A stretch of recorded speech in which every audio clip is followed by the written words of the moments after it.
Cambodia is a country founded on history and heritage. From the French colonial era to the horrifying rule of the Khmer Rouge, Cambodia has seen some tough times. Any trip to Cambodia is incomplete without an exploration into its important past. As much of the world struggles to post-growth, Cambodia's tourism and hospitality sector continued to expand and diversify, attracting more intra-regional activity and especially from major emerging markets in Asia. Cambodia is nowadays quite a famous tourist destination primarily because of its historical temples and many other important and fascinating places. Welcome to our channel Around the World with Dua Mumtaz. Today we are going to explore Ta Prohm is the modern name of the temple in Siem Reap, Cambodia, built in the Bayan style largely in the late 12th and early 13th centuries and originally called Rajavihara Royal Monastery. Located approximately 1 kilometer east of Angkor and on the southern edge of the East Baray. If you like our informative video, please click the like button and share with your friends, and don't forget to subscribe our channel and hit the bell icon so you will receive timely notification whenever we uploaded new videos. Let's get started. It was founded by the Khmer King Jayavarman VII as a Mahayana Buddhist monastery and university. Unlike most Angkorian temples, Ta Prohm is in much the same condition in which it was found. The photogenic and atmospheric combination of trees growing out of the ruins and the jungle surroundings have made it one of Angkor's most popular temples with visitors. UNESCO inscribed Ta Prohm on the World Heritage List in 1992. Today, it is one of the most visited complexes in Cambodia's Angkor region. The conservation and restoration of Ta Prohm is a partnership project of the Archaeological Survey of India and the APSARA. In 1186 AD, Jayavarman VII embarked on a massive program of construction and public works. Rajavihara, monastery of the king, today known as Ta Prohm, was one of the first temples founded pursuant to that program. The stele commemorating the foundation gives a date of 1186 AD. Jayavarman VII constructed Rajavihara in honor of his family. The temple's main image, representing Prajnaparamita, the personification of wisdom, was modeled on the king's mother. The northern and southern satellite temples in the third enclosure were dedicated to the king's guru, Jayamangalarta, and his elder brother respectively. As such, Ta Prohm formed a complementary pair with the temple monastery of Prakhan, dedicated in 1191 AD, the main image of which represented the Bodhisattva of compassion Lokeshwara and was modeled on the king's father. The temple stele records that the site was home to more than 12,500 people, including 18 high priests and 615 dancers, with an additional 80,000 inhabitants in the surrounding villages working to provide services and supplies.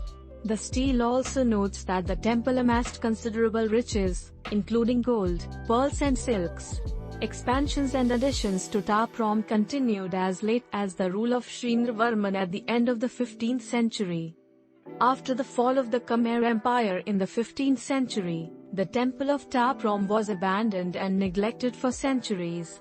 When the effort to conserve and restore the temples of Angkor began in the early 21st century, the École Française d'Extrême-Orient decided that Ta Prohm would be left largely as it had been found, as a concession to the general taste for the picturesque. According to pioneering Angkor scholar Maurice Glaze, Ta Prohm was singled out because it was one of the most imposing temples, and the one which had best merged with the jungle, but not yet to the point of becoming a part of it.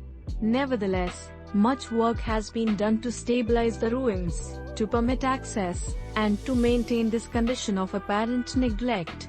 As of 2013, Archaeological Survey of India has restored most parts of the temple complex, some of which have been constructed from scratch. Wooden walkways, platforms and rope railings have been put in place around the site to protect the monument from further damages due to the large tourist inflow. The design of Ta Prohm is that of a typical flat Khmer temple, as opposed to a temple pyramid or temple mountain, the inner levels of which are higher than the outer. 5 rectangular enclosing walls surround a central sanctuary. Like most Khmer temples, Ta Prohm is oriented to the east, so the temple proper is set back to the west along an elongated east-west axis. The outer wall of 1000 by 650 meters encloses an area of 650,000 square meters that at one time would have been the site of a substantial town, but that is now largely forested. There are entrance gopuras at each of the cardinal points, although access today is now only possible from the east and west. In the 13th century, face towers similar to those found at the Bayan were added to the gopuras. Some of the face towers have collapsed. At one time, moats could be found inside and outside the fourth enclosure. The presence of two moats led some historians to speculate that the 12th/13th remain of Ta Prohm is an expansion of a more ancient Buddhist shrine on the same site. The three inner enclosures of the temple proper are galleried, while the corner towers of the first enclosure form a quincunx with the tower of the central sanctuary. This basic plan is complicated for the visitor by the circuitous access necessitated by the temple's partially collapsed state, as well as by the large number of other buildings dotting the site, some of which represent later additions. The most substantial of these other buildings are the libraries in the southeast corners of the first and third enclosures, the satellite temples on the north and south sides of the third enclosure, the hall of dancers between the third and fourth eastern gopuras, and a house of fire east of the fourth eastern gopura. Ta Prohm has not many narrative bas-reliefs, as compared to Angkor Wat or Angkor Thom. At any rate, some depictions of scenes from Buddhist mythology do remain. One badly eroded bas-relief illustrates the great departure of Siddhartha, the future Buddha, from his father's palace. The temple also features stone reliefs of devatas, minor female deities, meditating monks or ascetics, and dwarpalasi or temple guardians. The trees growing out of the ruins are perhaps the most distinctive feature of Ta Prohm, and have prompted more writers to descriptive excess than any other feature of Angkor. Two species predominate, but sources disagree on their identification. The larger is either the silk cotton tree, Ceiba pentandra, or Titpoke tetrameles nudiflora, and the smaller is either the strangler fig, Ficus gibbosa, or gold apple, Diospora stachondra. Angkor scholar Maurice Clays observed, on every side, in fantastic overscale, the trunks of the silk cotton tree soar skywards under a shadowy green canopy, their long spreading skirts trailing the ground and their endless roots coiling more like reptiles than plants. Thanks for watching. I hope you enjoyed this video. We will see on our next video and will explore Rajavihara Temple, an ancient Khmer temple built during the period of the Khmer Empire, that is situated on the top of a 525-meter cliff in the Dungrik Mountains, in the Rajavihara province.